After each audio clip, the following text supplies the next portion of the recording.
அடுத்தது சட்டம் ஒழுங்கு பிரச்சனை. தமிழ்நாடு முழுவதும் சட்டம் ஒழுங்கு சந்தி சிரிக்கிறது. உங்களுக்கு தெரியும், இன்றைக்கு சிவகங்கை மாவட்டத்தில் எங்க பார்த்தாலும் திருட்டு. போன வருஷம் நான் வந்தப்ப கூட தேவக்கோட்டை பக்கத்தில் அது என்ன ஒரு கண்ணங்கோட்டையில் நடந்த கொலைகள், ஒரு குடும்பத்தில் போந்து பெண்கள் எல்லாரையும் கொலை பண்ணிட்டு நகையெல்லாம் திருட்டு போனாங்க. என்ன நினைச்சு நம்மளாம் கூட போயிட்டு வந்தோம். அது தமிழ்நாடையே குலுக்கியது.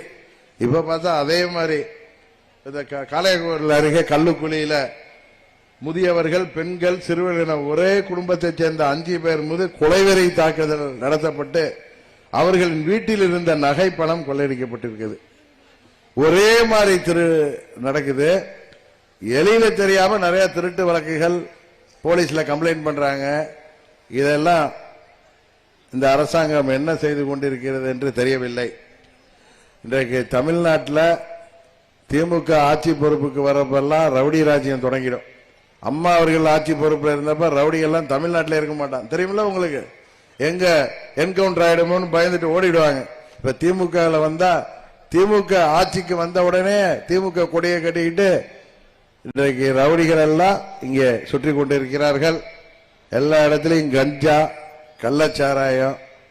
வீட்டில் உள்ள பெற்றோர்கள் எல்லாம் பிள்ளைகளை பள்ளிக்கு அனுப்பவே பயப்படுகின்ற அளவிற்கு இன்றைக்கு கஞ்சா போதை பழக்கம் பெருகிவிட்டது.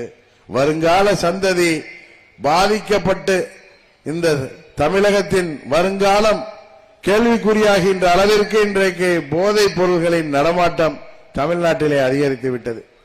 இதையெல்லாம் கண்டுக்க நமது முதலமைச்சருக்கு நேரம் இல்லை. அவருக்கு என்ன வெளிநாட்டில் போய் முதலீடெல்லாம் இருக்கிறாரு. என்ன முதலீடு வந்துச்சு, அதனால எவ்வளவு பேருக்கு வேலை வாய்ப்பு இருந்திருக்கு அப்படின்னு ஏதாவது ஒரு வெள்ளை அறிக்கை தாக்கல் செய்யணும். அவர் கோட்டம் மாட்டிக்கிட்டு போயிட்டு வர்றாரு குடும்பத்தோட. அதான உண்மை. அதே போல விவசாயிகளாக இருக்கட்டும், விவசாயிகளுக்கு 55 வாக்குறுதிகளுக்கு மேல கொடுத்திருக்காரு. பழைய விவசாய கடன்களை, நகை கடன்கள் எல்லாம் ரத்து செய்வாங்க. பயிர் காப்பீட்டுக்கெல்லாம் திட்டங்களை உருவாக்கி தருவாங்க. எதுவும் கொடுக்கல. இப்ப எல்லாம் பருவம் தவறிய மழை, இந்த குளோபல் வார்மிங்னால பருவம் தவறிய மழை, திடீர்னு ஒரே பகுதியில் அதிக மழை. இப்ப தூத்துக்குடி, திருநெல்வேலியில் பெஞ்ச மாதிரி பொதுமக்கள், விவசாயிகள் எல்லாரும் விவசாயத்தையும் உடைமைகளையும் இழந்து கஷ்டப்படுகிறார்கள். இதற்கெல்லாம் மாற்று திட்டம் கிடையாது. இன்றைக்கு பயிர் காப்பீட்டை திட்டத்தை மகாராஷ்டிரா அரசாங்கம், மகாராஷ்டிரா மாநில அரசாங்கமே விவசாயிகளுக்கான பயிர் காப்பீட்டு திட்டத்தை நடத்துது.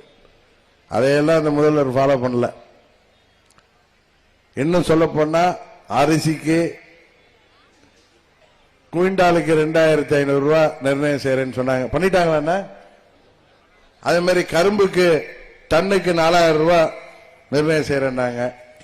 அதுபோல இந்த சிறுதானியங்கள் எல்லாம் ரேஷன் கடைகளில் வச்சு விற்போம். விற்கிறாங்களா? அதெல்லாம் விவசாயிகள் இருந்து விளைபொருட்களை கொள்முதல் பண்ணுவோன்ட்டு. இன்னும் உணவுப் பொருட்களுக்கெல்லாம் அடிமட்ட விலையை, அதுக்கான ஒரு பேசிக் பிரைஸை நாங்க பிக்ஸ் பண்ணுவோம்னு சொன்னாங்க. அதையும் செய்யல. இன்னும் சொல்ல போனால் விவசாயிகள் வயிற்றில் அடிக்கிறாங்க.